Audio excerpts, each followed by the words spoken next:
90 winters. That was what Lake Champlain had kept. Halle Fife was 24 the January she went down after it. In a helmet suit, she had rebuilt herself out of her father's estate before her uncle could sell it. A leather and canvas dress patched at the shoulder, a copper breastplate bolted to a brass helmet with the faceplate she had ground back to true by hand, a hand-pumped air line she had spliced from her father's own coils. The barge she meant to reach was the Ferry Barge, sunk off the Ferrisburg Point in the November of 1842, with a strong box in its hold and a captain's wedding present for his daughter aboard. Ferrisburg said 90 winters was too many. The lake said nothing at all. What the water had held that long, she meant to be first to touch. If you find yourself pulled in by stories about people the world underestimated, take 1 second to hit subscribe and tell us in the comments where you're watching from tonight. It helps us find the people who need these stories most, and it keeps them coming. Her name was Hallerin Kate Fife, called Halle by anyone in Ferrisburg who had known her since she was small. She was born in the wet spring of 1908, in a house on the Lakeshore Road between Ferrisburg and Charlotte in Chittenden County, Vermont. Her father was Ambrose Fife, a hard-hat diver who ran a two-man lake salvage business out of a shed in the Ferrisburg Cove. Her mother was Nell Cavanaugh Fife, from Burlington, whose family word was a store. In the Old Irish of her grandmother, meaning my treasure, and who used the word to mean Halle and only Halle from the day Halle was born. Her mother died of consumption in the wet spring of 1920, and Halle was raised, from 12 on, by her father alone. She learned the water. That was the first thing. Her father took her out in the salvage skiff from the time she was 4, and by the time she was 10 she could row the boat, tend a hand pump, splice a rope, and read the lake surface for the small swirls that meant a shoal underneath. By 14, she was tending her father's airline whenever he went down for hire. Dockside repair, sunken skiff recovery, the small salvage jobs the Champlain shore folk paid $1 an hour for. By 17, she had been down in the suit herself 3 times, in the shallow water of the cove, under her father's direct hand, wearing a helmet a size too big and boots weighted with lake stones. Her father had said, the 3rd time she came up, "A store, you have the feel for it.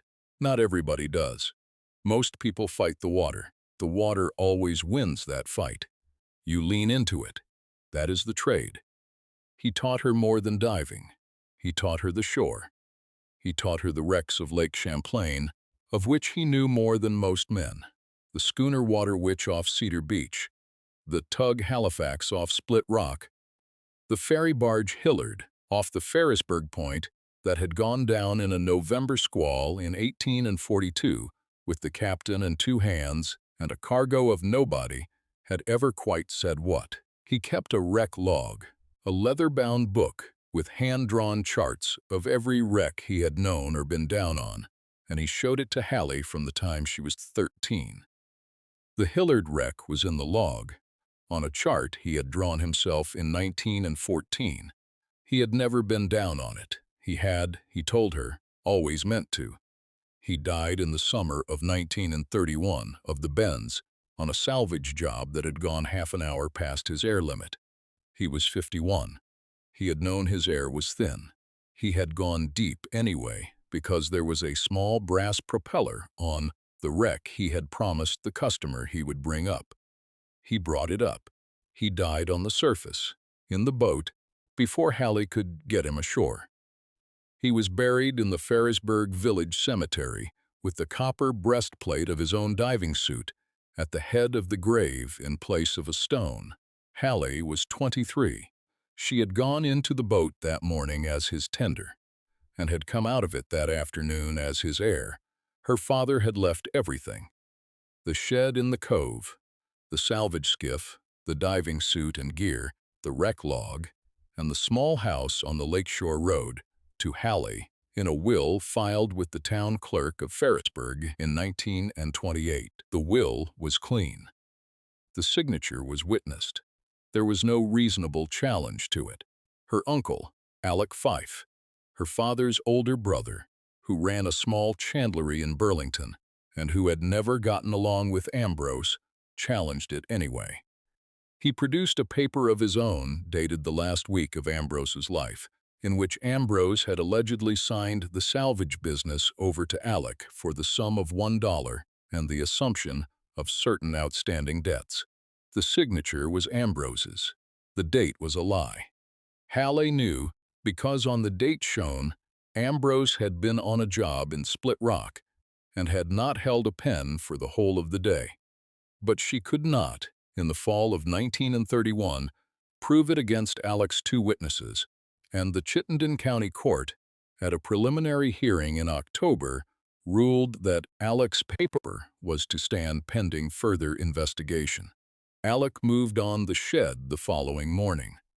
Halle came home from the cemetery on the third day, after her father's funeral, to find Alec's foreman padlocking the shed and the salvage skiff already tied to a stake-bed truck. She did not fight the foreman. She walked down to the shed. She said quietly that she needed to take her father's wreck log and his diving suit and one coil of rope before he left.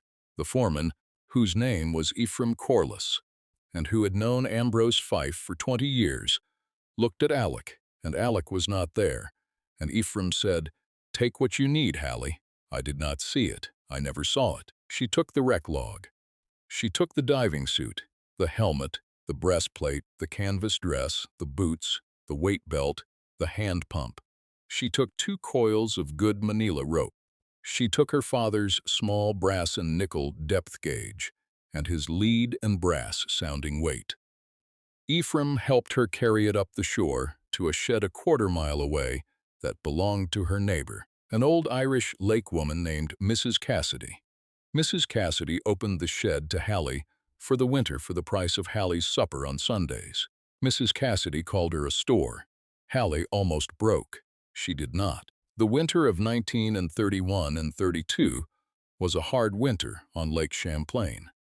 The lake froze thick by Christmas. Halle rented a room from Mrs. Cassidy for $2 a week, paid in laundry and cooking work, and she spent the winter in the borrowed shed rebuilding her father's diving suit.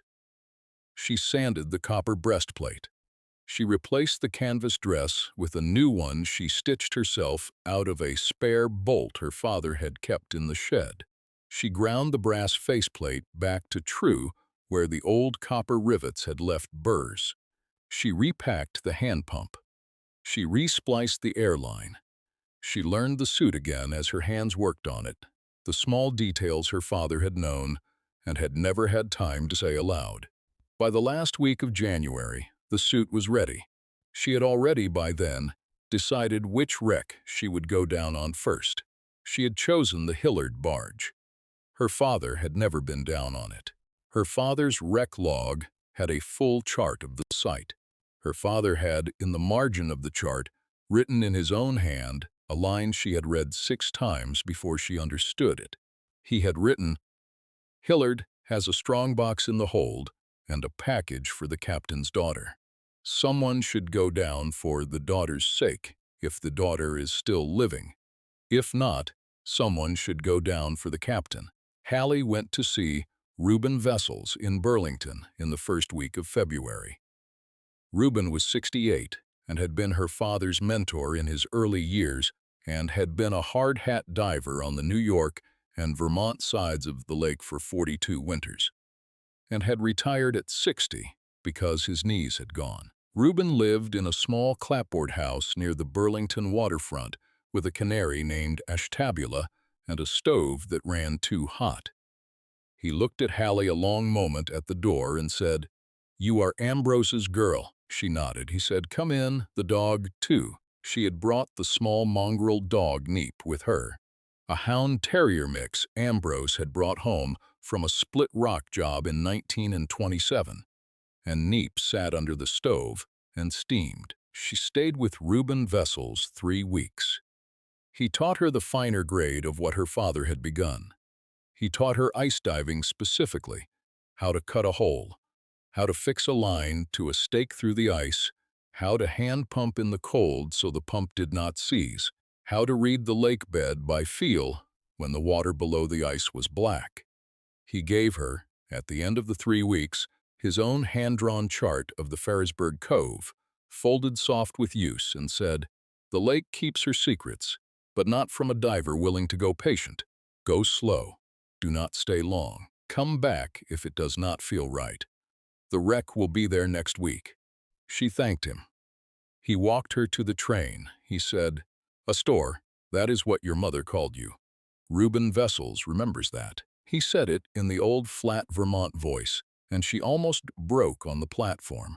And she did not, and she got on the train. 2 Ferrisburgh skeptics she left behind were her cousin Waldemar Fife, Alec's son, who had come out to Mrs. Cassidy's on the 2nd Sunday of February to say that Halle was welcome to come to Burlington and work for the chandlery at a decent wage, if she would stop this diving business, and old Cyrus Beale, the town clerk, who had told her at the post office that a woman diving under the ice in a suit was not a thing Ferrisburgh had seen, and in his view, not a thing Ferrisburgh needed to see.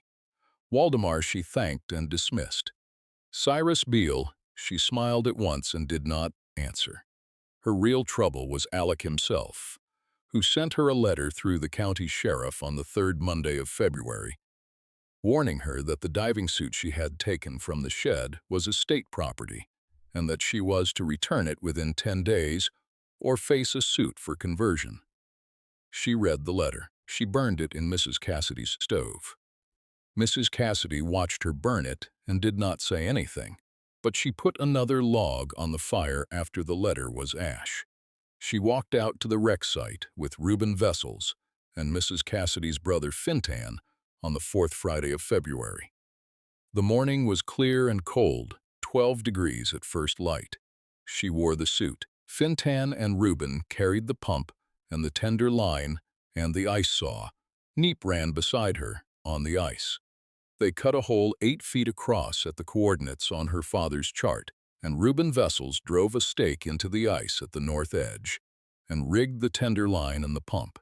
He looked at Halle a long moment. He said, "You know the signals. 1 tug down, 2 tugs slack, 3 tugs up now, 4 tugs trouble." She nodded. He said, "You have 12 minutes. I will haul you at 11. If I do not hear from you at 8, I will haul you then." She nodded. He handed her the ice saw. He said, "A store. Go slow." She almost smiled. "If you are new to the channel and this is finding you at a hard time, know that we make one of these every Friday, and every comment helps us find the next person. Thanks for being here." She went down. The water under the ice was very cold and very dark. She had a small carbide lamp in a waterproof housing at her chest, and it threw a yellow round of light about 8 feet ahead of her. She went down at a slow, steady rate, 1 hand on the tender line, 1 hand at the pump gauge on her chest. 20 feet, 30, 40, 42 feet, the chart had said. She felt the muddy bottom under her lead boots at 43. The lamp lit a shelf of clay and, 30 feet off to her right, a dark shape she recognized at once. The sunken hull of the Hillard barge, listing on its port side, half buried in the bottom mud. She said, aloud in the helmet, though only she could hear it, "There you are, Captain." She walked to the wreck along the bottom, slow. The barge was oak, 60 feet long, single-decked, with a small cabin at the stern. The mast was down and lay off in the mud. The main hold hatch was open. The storm that had sunk it had ripped the hatch cover away, and the hatch had lain open under 40 feet of water for 90 winters. She reached the hatch. She looked in. The lamp lit the interior of the hold, beams still intact, planking soft but sound cargo half buried in silt, barrels, crates, a small iron stove that had been lashed to the forward bulkhead and had fallen loose in the sinking. And at the far end of the hold, on a low wooden shelf, that had been built into the stern bulkhead as a captain's cargo brace, a cast-iron strongbox, riveted, sealed, upright. She tugged the tender line once. She lowered herself into the hold. The interior was quieter than the water outside had been. The current did not reach into it. The silt on the floor lifted in slow clouds where her boots went down. She walked to the strong box in the yellow round of her lamp. She did not touch it yet. She looked around. The barrels were empty. She could tell from the loose stave ends where the iron hoops had corroded. The crates were oak boxes marked with the barge's Ferrisburg route stamps. In the corner nearest the strong box, on a small ledge above the shelf, a bundle wrapped in oilskin, long, rectangular, about the size of a small painting or a folded coat. She lifted the bundle down first. It was still tied with a leather cord. The oilskin had held the shape of what was inside, as if the water had been kind to it. She untied the cord and, in the dark under the ice, she lifted a corner of the oilskin and saw folded white satin, edge-piped in cream lace, a wedding veil, still folded, as it had been folded 90 winters back. She lowered the corner. She wrapped the bundle again. She placed it in a canvas net bag she had brought for the purpose and clipped it to her weight belt. Then she turned to the strongbox. She wedged her father's brass-sounding weight against the shackle of the padlock and struck the blunt end of the weight with a small hammer she had carried on her belt for this. The shackle rang, a small muted underwater ring. It did not give. She struck it again. It rang. Did not give. She struck it a third time, hard, with both hands on the hammer, and the shackle broke. The two halves of the lock fell against the strongbox with the small, dull sound iron makes underwater. She lifted the lid, cash, paper cash. Bundles of Vermont state banknotes and legal tender bills of the 1830s and 40s, sealed in a waxed canvas wrap that had held. She could see, in the round of the lamp, the paper crisp as the day the wrap had been sealed on it. Under the cash, a folded oilcloth packet tied with a leather cord. She tugged the tender line twice, slack. She wanted a moment.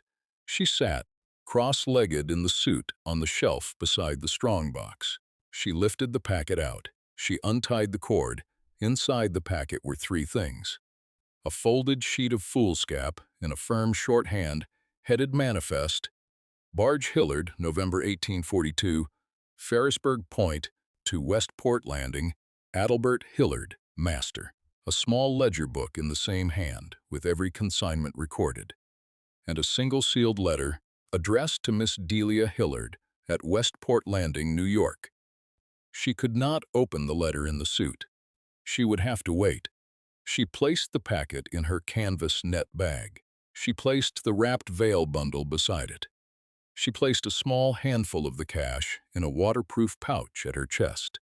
A small handful, so she could show Reuben she had it, and left the rest in the strongbox for a second trip. She stood. She turned. She walked back to the hatch. She looked once around the hold.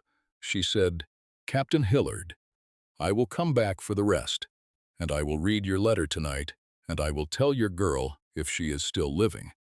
I have your veil for her. I will keep it dry." She tugged the tender line 3 times. She rose. Reuben Vessels and Fenton Cassidy hauled her up in the pale February light. She came up at 10 minutes on the pump, under the limit, with the canvas net bag at her belt and the pouch of cash on her chest and her father's small brass-sounding weight in her hand. She was cold. Neep ran to her on the ice and pushed his head against her helmet before she could get it off. Reuben Vessels helped her out of the suit. He said, "You have color. Good. What did you find?" She held up the pouch. Reuben's eyebrows went up. She held up the canvas net bag. Reuben's eyebrows stayed up. Fenton Cassidy said one word in Old Irish that she did not know but understood.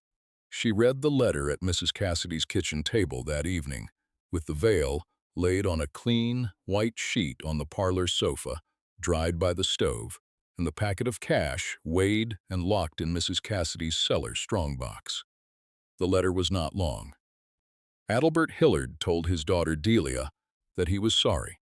He said he had promised her he would make the run to Port Landing the morning of her wedding. Hers was set for the 18th of November at the Westport Congregational Church to a young Vermont farmer named Otis Beach, and he had said he would be there in time for the ceremony because he was to carry the freight and to bring her the veil his own mother had worn and to give her away at the door of the church. He had left Ferrisburgh Point in a squall he had known was bigger than he should have gone out in. He had been running a ferry barge for 20 years on Lake Champlain for other families' freight, and he had thought, on the morning of his daughter's wedding, that a captain who could not deliver his own daughter's veil in time was not a captain who deserved the trade.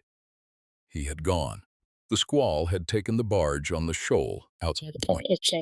He had had time in the sinking to seal the strongbox and to lash the veil to the cargo brace inside its oilskin and to write one page.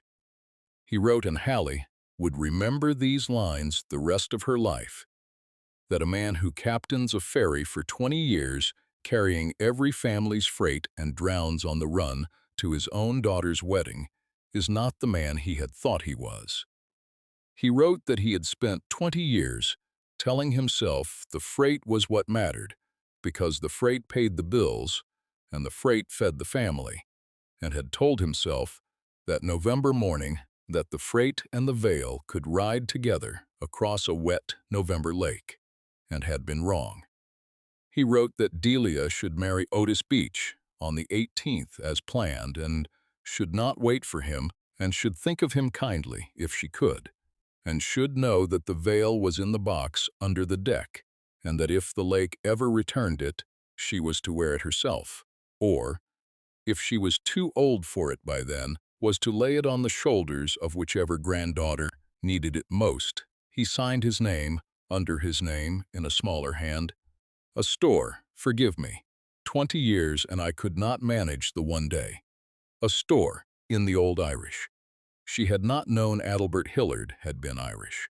She looked up from the letter. She looked at the veil on the parlor sofa. She said aloud, "Oh."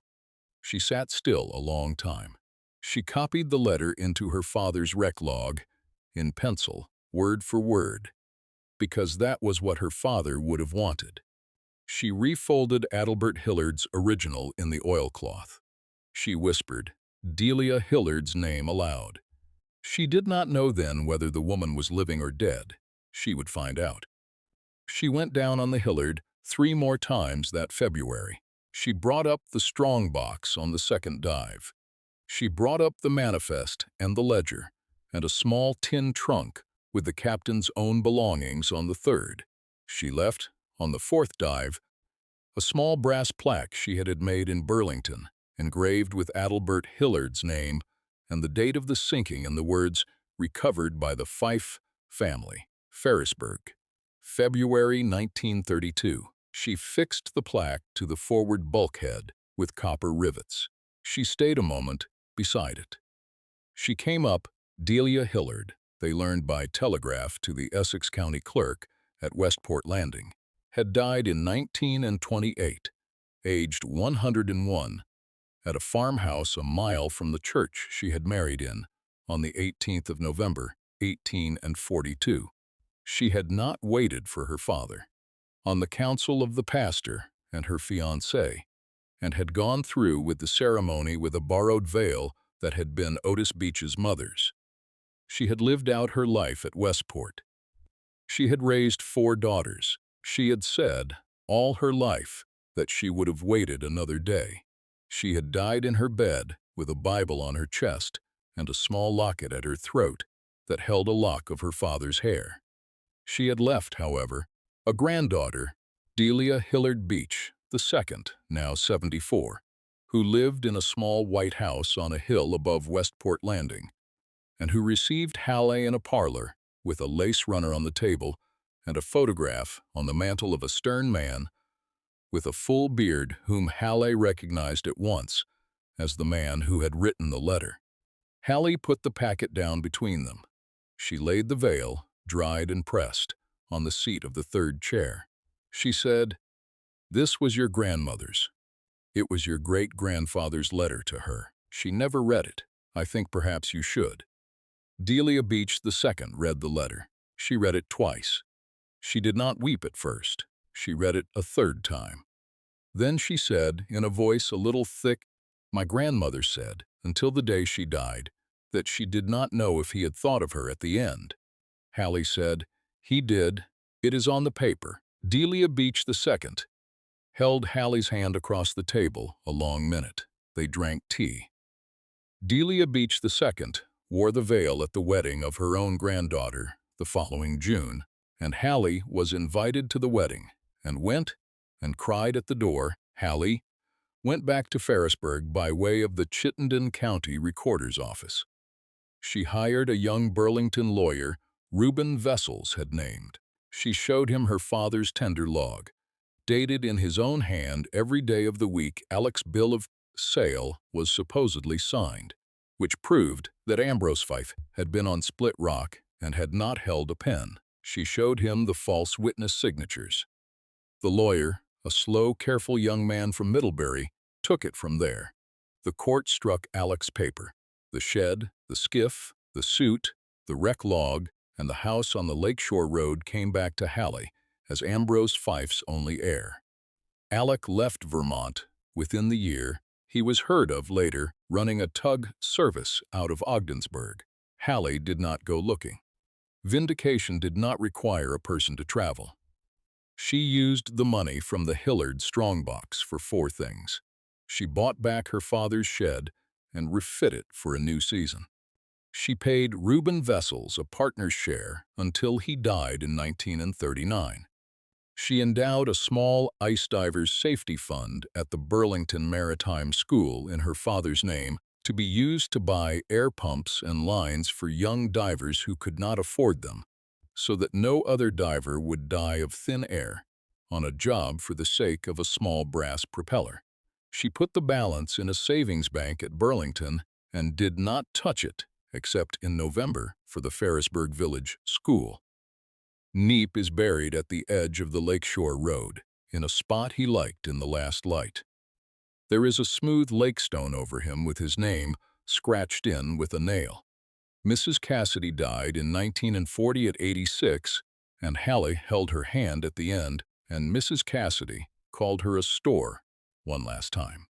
Reuben Vessels died in 1939 of a heart that had been giving him warnings for a year, and Halle laid the last of the coping stones on his grave herself. Halle did not marry. She was asked gently by the young Burlington lawyer and, more shyly, by Ephraim Corliss's son, and she said of both of them that she was grateful and unavailable. She kept the copper breastplate of her father's original diving suit hung on the shed wall over her workbench. She kept the wreck log on the shelf above her chair. She kept the copy she had made of Adelbert Hillard's letter in a drawer with the ledger book, and once a winter she took it out and read it, and once a winter she remembered. Some things a person understands only underwater. Halle understood, over the years, that Adelbert Hillard had run a ferry barge for 20 years for every family in Ferrisburgh, and had drowned on the run to his own daughter's wedding with her mother's veil in a strongbox in the hold, and had died knowing exactly what he had spent 20 years not knowing. Her own father had understood a version of the same thing, and had left the Hillard wreck for her to go down on, because he wanted her to know she was the daughter whose father had understood in time. The money in the strongbox had bought back a shed and a suit, and paid a mentor and endowed a fund.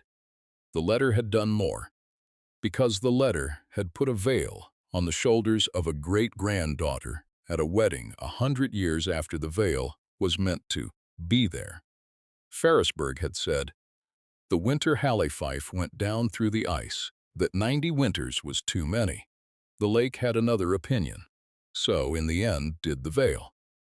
If you have ever wrapped a thing you loved in a piece of oilcloth and set it against a shore, hoping someone would find it, drop a comment below and tell us what was in the cloth.